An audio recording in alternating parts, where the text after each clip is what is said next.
Yo quería contaros a todos vosotros la nueva conseja de Yoha que escribí el otro día.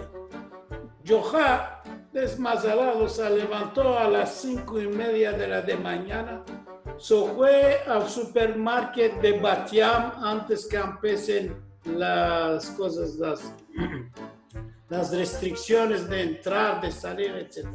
Y vi una cola de 2 kilómetros, uno detrás de otro, con 2 metros de intervalo, gente esperando con agalotes en la mano, con las arabaicas.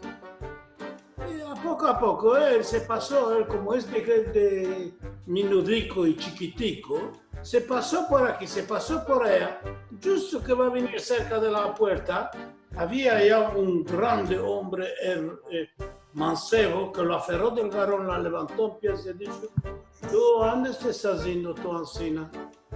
Métete a la cola, ya hay 3 horas que estamos esperando aquí. Y lo echó atrás. Pasó 10 puntos, por de nuevo se fue de la otra parte.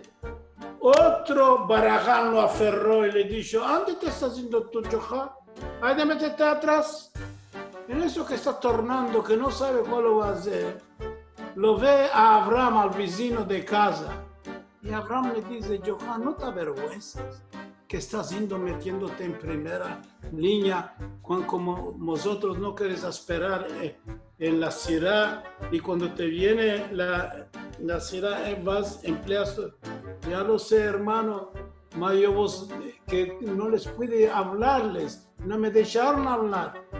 ¿Quién es que va a abrir la botica? Las llaves es yo que las tengo.